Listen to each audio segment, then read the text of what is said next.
Julius! Jelsa! Stupid idiots!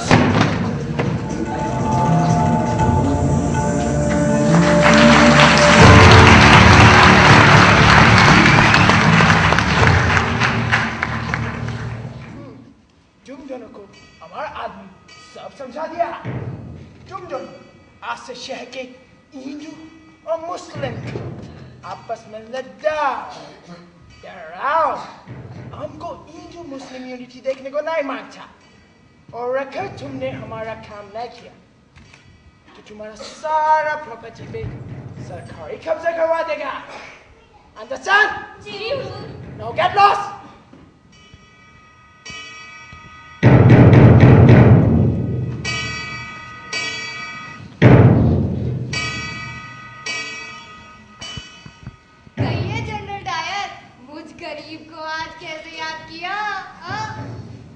बहादुर, हमारा government आपको सुरक्षा देने के बारे में सोचता और हम आपका नाम रिकमेंड किया। अरे हुजूर, आपके तो मुझ पर पहले ही इतने एहसानात हैं, मैं इस इज्जत के लायक कहाँ? No, तुम इसका लायक, you deserve it, but तुमको हमारा एक important काम करने को मांगता। हुक्म कीजिए सरकार, मैं तो आपके हुक्म का गुलाम हूँ। हमको इधर पंजाब में total peace मांगता। No hotel, no जुलूस, no जलसा, and no more meetings. Understand? समझ गया सरकार, समझ गया। हम तो आप ही का नमक खाते हैं, फिर इतनी सी बात नहीं समझेंगे।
हम सब भाई मिलकर बैसाखी मनाएंगे।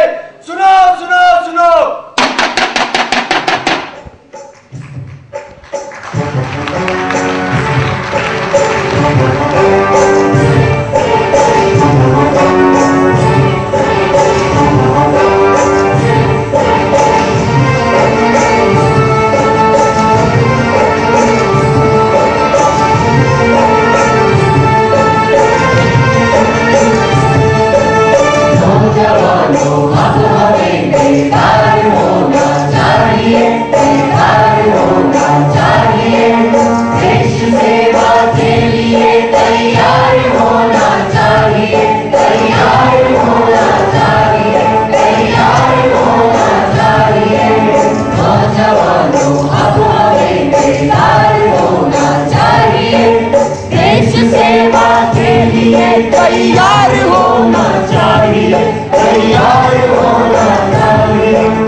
उनके सर पे साया तलवार होना चाहिए, तलवार होना चाहिए, तलवार होना चाहिए।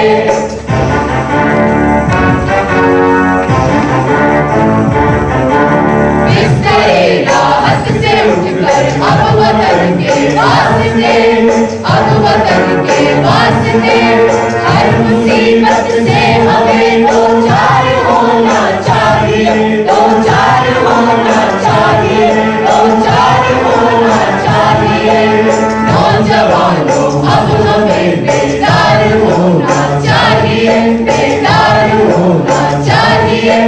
देश सेवा के लिए तैयार होना चाहिए, तैयार होना चाहिए, तैयार होना चाहिए, तैयार होना चाहिए, तैयार होना चाहिए, तैयार होना चाहिए। भाइयों, अंग्रेजों ने हमारे रहनुमाओं को गिरफ्तार कर लिया है। लॉ एंड एक्ट जैसे कानून के सहारे ये जिसे चाहे जहां चाहे गिरफ्तार कर सकते हैं। हम इस अंधे कानून की मुखालफत करते हैं।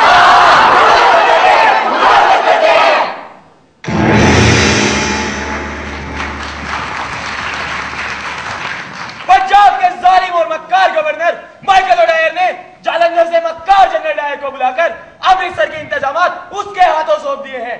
उसने कल यहाँ आते ही मार्शल लॉ लगा दिया है। अमृतसर की सड़कों पर बेगुनाहों को कोड़े मारे और उन्हें जमीन पर ले गया। वापस जाओ, वापस जाओ, वापस जाओ, वापस जाओ। भाइयों, आपने आज जनरल डायर का हुक्म तो सुना ही होगा। हमें उसके हुक्म से डरने की कोई जरूरत नहीं है। हम बैसाखी का मेला जरूर करेंगे और जलियांवाला बाग चलेंगे।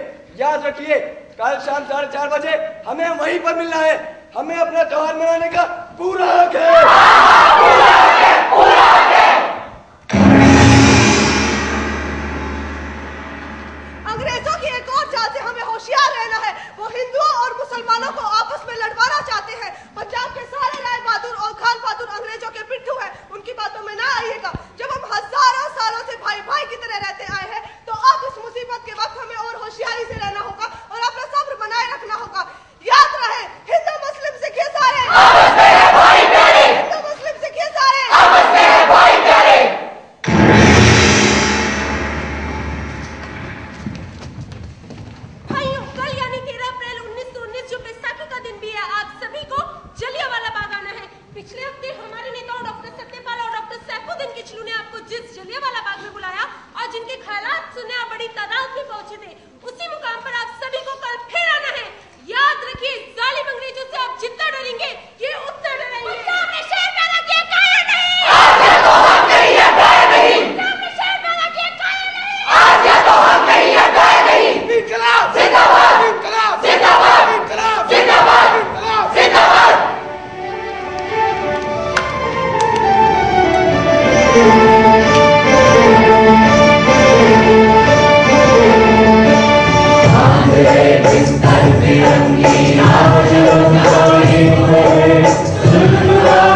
क्या जज्बा था उन लोगों का, क्या जज्बा था कि इतना सब सहने के बाद भी कोई एक भी रुकने को तैयार नहीं था। सलाम सलाम उनके जज्बे को। बिल्कुल ठीक कहा भगत सिंह, सलाम सलाम उनको, क्या जज्बा था उनमें। भाइयों, बुरा ना मानो तो एक बात पूछूं, डाकू भी बंदूक उठाता है और आप लोग भी, फिर आप दोनों में फर्क क्या है? ओए, तू हमें डाकुओं से मिला रहा है? सुखदेव ठहरो, समझाना हमारा काम। देखो भाई, हम में और डाकुओं में बस इतना फर्क है कि वो अपने लिए बंदूक उठाता है और बेगुनाहों को मारता है, जबकि हम वतन के लिए बंदूक उठाते हैं और बेगुनाहों की तरफ आंख उठाकर भी नहीं देखते। अब पता है कोई फर्क दोनों में? हाँ हाँ, बड़ा भारी फर्क है, लेकिन आप लोग बड़े जिद्दी होते हो। पूछो कैसे? कैसे? अब ये जो जेल में भूख हड़ताल की हुई है आप लोगों ने, ये भाई अपने कुछ समझ में नहीं आई। भला जेल में भी किसी को किसी तरह की सहूलतें मिली है जो आप लोगों ने जिद कर रखी है? बात ये है कि अगर हम जानवर नहीं इंसान हैं, तो हमें इंसानों वाला खाना चाहिए, हमें बिस्तर चाहिए। यहाँ कितनी गंदगी है, बदबू है, सीलन है, नालियां बरसों से बंद पड़ी है, इन्हें साफ होना चाहिए और यही हमारी जायज मांगे हैं और इन्हीं मांगों के लिए हम भूख हड़ताल पर हैं। सुन लिया तुमने, और ये हड़ताल तभी टूटेगी जब हमारी बातें मानी जाएंगी। बिल्कुल। हाँ हाँ, उन्हें हमारी मांगे माननी होगी। हमारी भूख हड़ताल से तुम्हें भी फायदा होगा। हाँ हाँ, अब जरा इन्हें ही देख लो बंगाली बाबू को। मियाँ बंगाली बाबू नहीं, ये महान क्रांतिकारी जतिन दास जी है। हाँ जी हाँ जी, अब देखो ना, इन्होंने 64 दिनों से कुछ भी नहीं खाया, सिर्फ पानी पर ही चल रहे हैं। ऐसा कितने दिन चलेगा? अब तो मेरी आखिरी सांस तक ऐसा ही चलेगा। और तुम मत करो। 64 दिनों का भूखा भी डांट रहा है। भगत सिंह, जतिन बाबू की नब्ज धीमी पड़ रही है, डॉक्टर को बुलाओ। मैंने जेलर तक जतिन दा की खबर भिजवा दी है। अरे भाई, डॉक्टर को भेजो। जतिन दा, भगत सिंह, वो जेलर कहता है जिसने 64 दिन से कुछ नहीं खाया, डॉक्टर क्या करेगा? अरे जालिमो, डॉक्टर को जल्दी भेजो। मैंने जतिनदा से कितनी बार कहा कि जतिनदा आप मंजिल तोड़ दे, आपकी हालत ठीक नहीं है, लेकिन मेरी सुनते कब है। भगत सिंह, कुछ करो भगत सिंह। मैंने डॉक्टर को बुलवा भेजा है, आता ही होगा जतिनदा। आप बस थोड़ी हिम्मत रखें, सब ठीक हो जाएगा, सब ठीक हो जाएगा जतिनदा, सब ठीक हो जाएगा।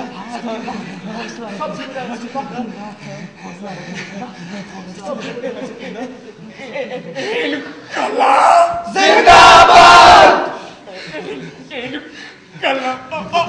जतिनदा,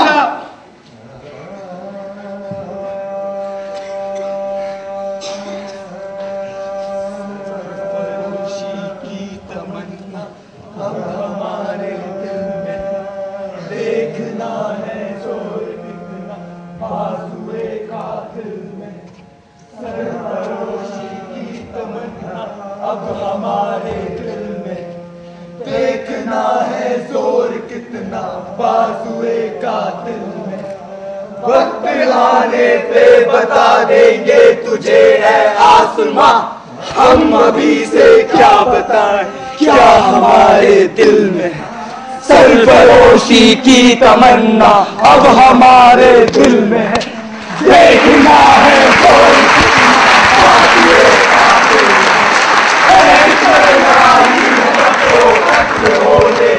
में। आशिकों का हाथ जमकर पूछाएगा दिल में, सरफरोशी की तमन्ना अब हमारे दिल में।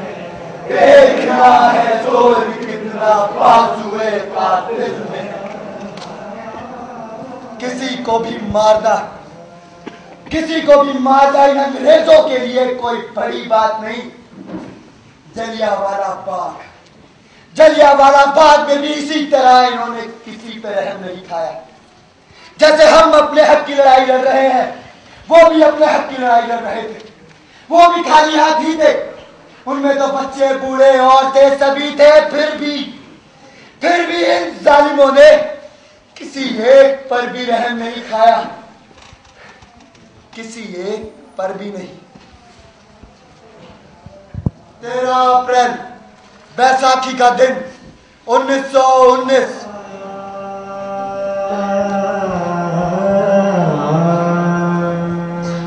13 अप्रैल 1919।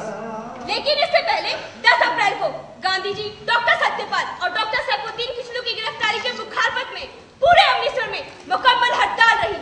हड़तालियों ने जुलूस निकाला और अपने नेताओं की रिहाई की मांग की। जुलूस हॉल ब्रिज पर पुलिस की घुड़सवार टुकड़ी के जरिए रोक दिया गया। तभी पुलिस का deputy commissioner Irving captain Massey के साथ वहां पहुंचा। उसने पूरे जुलूस में बिना वार्निंग के गोलियां चलवा दी, जिसमें 8 लोग वहीं ढेर हो गए और कई जख्मी भी हुए। जुलूस के बाकी लोग वहीं पत्थर की तरह खड़े रहे। अमृतसर के 2 मशहूर वकीलों सलारिया और मकबूल महमूद ने अमृतसर कॉलेज के अंग्रेज प्रिंसिपल वाथन के साथ पुलिस सुप्रिंटेंडेंट प्लोमर से पुलिस को वहां से हटा लेने की अपील की। लेकिन डिप्टी कमिश्नर इरविंग ने अपील ठुकरा दी। पुलिस की कुछ और टुकड़ियां भी वहां पहुंचने लगी।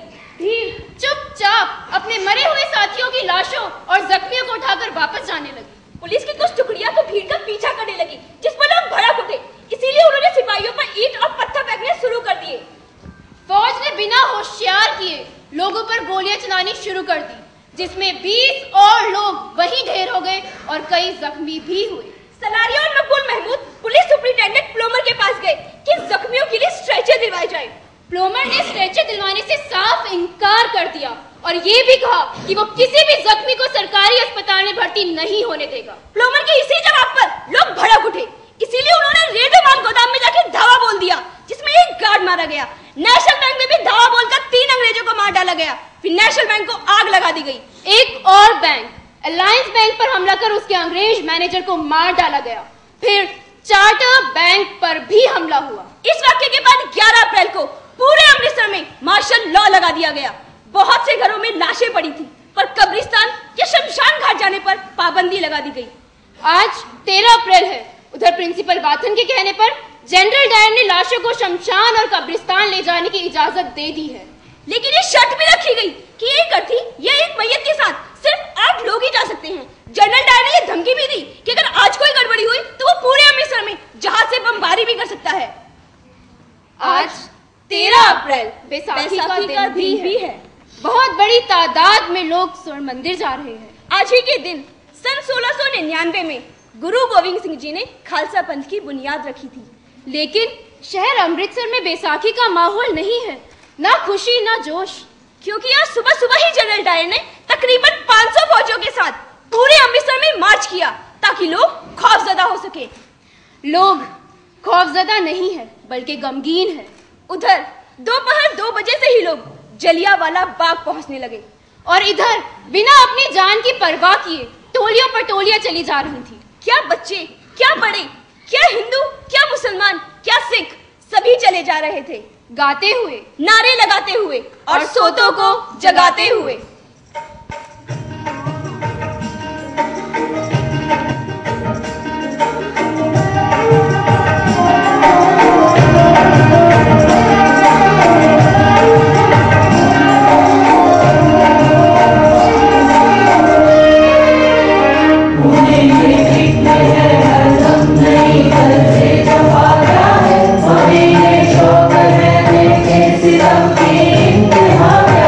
सिरम की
सितम की इंतहा क्या है, सितम की इंतहा क्या है।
मिला